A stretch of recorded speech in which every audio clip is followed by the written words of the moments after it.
Sir sir ఇక్కడ మనం చూసినట్లయితే పార్టీ ఓవరాల్గా పర్ఫార్మెన్స్ అంత బ్యాడ్గా లేదు. ఆప్ ఓడిపోతుందేమో కానీ పర్ఫార్మెన్స్ బాగుంది. కానీ అన్నీ తానే నడిపించే ఆప్ అధినేత కావచ్చు, అరవింద్ కేజ్రీవాల్ కావచ్చు, మనీష్ సిసోడియా కావచ్చు, ఇప్పుడు సీఎంగా ఉన్నటువంటి అతిషి కావచ్చు, గెలవడానికి ఇప్పటికీ కొంతమంది వెనకంజలో ఉన్నారు. అరవింద్ కేజ్రీవాల్ వెనక ముందు కొన్ని వందల ఓట్ల తేడాతోటి వెనక ముందు అవుతున్నటువంటి పరిస్థితి. ఎందుకు ఈ పరిస్థితి? ఓవరాల్గా ఆప్ వరస్ట్ పర్ఫార్మెన్స్ ఏం లేదు, కానీ అగ్రనాయకులు మాత్రం ఈ పరిస్థితుల్లో ఎందుకు ఉండాల్సి వచ్చింది? అంటే ఇట్ ఆల్ సెవరల్ ఫ్యాక్టర్స్. ఇప్పుడు మీకు ఇప్పుడు మనీష్ సిసోడియా ఉంటే ఆయన ఫత్తర్గంజ్ కాన్స్టిట్యున్సీ అనుకుంటా లాస్ట్ టైం 3,000 ఓట్లతో గెలిచాడు. ఈసారి ఆయన కాన్స్టిట్యున్సీ మార్చాడు జన్పురాకు. అరవింద్ కేజ్రీవాల్ అయితే ఒక్కటి మాత్రం నిజం, బీజేపీ ఏం చేసిందంటే వ్యూహాత్మకంగా బెంగాల్ స్ట్రాటజీ ఫాలో అయింది. బెంగాల్లో ఏం చేశారు, మీకు నందిగ్రామ్ మీకు గుర్తుండే ఉంటుంది, మమతా బెనర్జీని సువేందు అధికారి ఒక రకంగా బీజేపీ ప్రొవోక్ చేసి నందిగ్రామ్ పట్టుకొచ్చింది. ఏం జరిగింది, లాస్ట్ 3 days మమతా బెనర్జీకి వేరే పని లేదు, తన ఎమ్మెల్యే గెలవడానికి ఫైట్ చేయాల్సి వచ్చింది. అందువల్ల మీరు గమనించండి, బెంగాల్లో 200 సీట్లు మమతా బెనర్జీ గెలుచుకున్న సమయంలో తాను ఎమ్మెల్యేగా ఓడిపోయింది. తర్వాత 6 నెలల తర్వాత విత్ ఇన్ 6 months ఉప ఎన్నికలో గెలవగాల్సి వచ్చింది. అంటే మరి 200 సీట్లు గెలుచుకున్నప్పుడు ఎమ్మెల్యేగా మమతా బెనర్జీ ఓడిపోయినాక ఇప్పుడు ఆమ్ ఆద్మీ పార్టీకి వస్తున్న ఫలితాల్లో అరవింద్ కేజ్రీవాల్ గెలవడానికి స్ట్రగుల్ అయితే ఏమున్నది, ఆశ్చర్యం ఏమున్నది మీకు?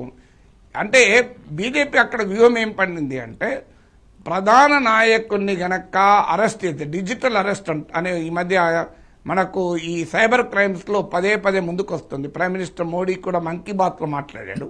డిజిటల్ అరెస్ట్ లాగా ఎలక్టోరల్ అరెస్ట్, ఇది కొత్త పదం, ఎవరు వాడలే, బహుశా నేనే మొదటిసారి వాడుతున్నాను అనుకుంటా. సో డిజిటల్ అరెస్ట్ లాగా ఎలక్టోరల్ అరెస్ట్ చేయాలి అనేది ఒక వ్యూహంగా పండుకున్నారు. ఎలక్టోరల్ అరెస్ట్ ఏంటంటే టాప్ లీడర్ను ఒక కాన్స్టిట్యున్సీలో ఒక రకంగా బంధించడం, అక్కడ ఎమ్మెల్యేగా గెలవడమే టైట్ చేస్తే వాళ్ళు ఇతర కాన్స్టిట్యున్సీలకు వెళ్ళి క్యాంపెయిన్ చేయలేరు. నాయకుని పరిస్థితి టైట్ అయితే క్యాడరు ఒక రకంగా డిమోరలైజ్ అవుతారు. సో అందువల్ల 2 ప్రయోజనాలు పొందుతారు. ఒకటి, ఒక స్టార్ క్యాంపెయినర్ను కదలకుండా చేసి ఇతర కాన్స్టిట్యున్సీలో క్యాంపెయిన్ చేయకుండా చేయడం ఒకటి. రెండవది, లీడరే కనుక అంటే సేనానే కష్టాల్లో ఉంటే ఖచ్చితంగా కింద సైన్యం అనేది కకావికలం అవుతుంది. ఈ రెండింటితే బీజేపీ ఈ ఎలక్టోరల్ అరెస్ట్ అనే ఒక స్ట్రాటజీని ఢిల్లీలో కూడా బెంగాల్ తరహాలో ఢిల్లీలో కూడా పండింది.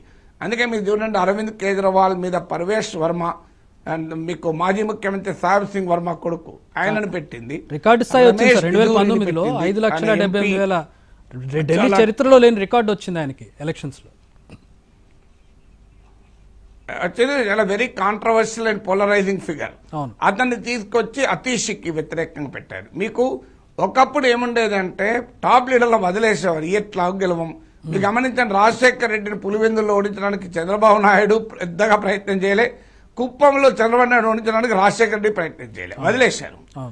ఎందుకు అని, ఎందుకంటే ఎలాగో గెలిచేయలేదు, అయ్యేపోయే దాని మీద ఎందుకు టైం వేస్ట్ పడి అని. కానీ ఇప్పుడు మారిపోయింది. ఎలక్టోరల్ అరెస్ట్ అనే ఒక కొత్త స్ట్రాటజీ డిజిటల్ అరెస్ట్ తరహాలో. అఫ్కోర్స్ డిజిటల్ అరెస్ట్తో పోల్చలేము, అదేమో సైబర్ క్రిమినల్ చేసే పని, ఇదేమో పొలిటికల్ రైవల్స్ చేసే పని.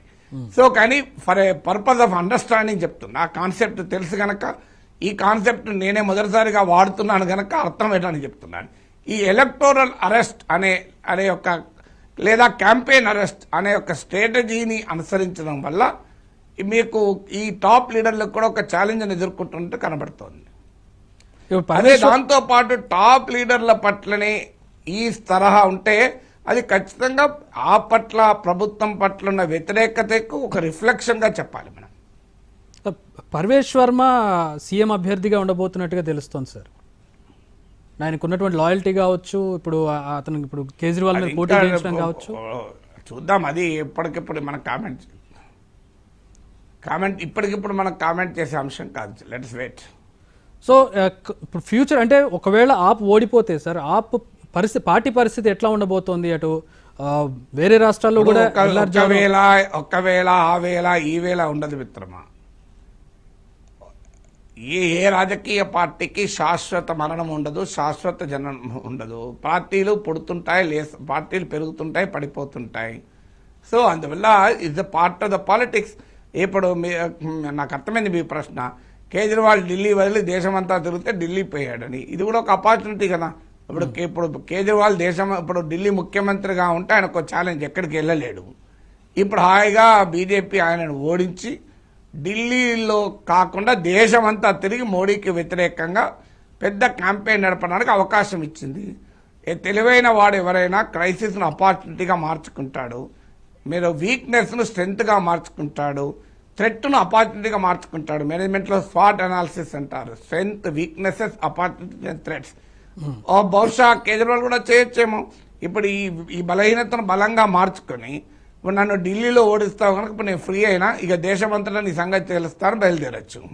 ఇంకా ఢిల్లీలో ఇప్పుడు అప్పటిదాకా ఆయనకు ఒక ప్రాబ్లం ఉండే, ఢిల్లీ ప్రభుత్వం పట్టించుకోవా, నీకు ఢిల్లీ ముఖ్యమంత్రి కావా నువ్వు అని. ఇప్పుడు ఆయనకి ఏం పనున్నది, ఇక మంచిగా భారతదేశం అంతా తిరిగి అట్లీస్ట్ నార్త్ ఇండియాలోనైనా నరేంద్ర మోడీకి ఒక పెద్ద ఛాలెంజర్గా ఎమర్జ్ అయ్యే అవకాశం కూడా ఉంది. కొట్టిపారేలేం మనం.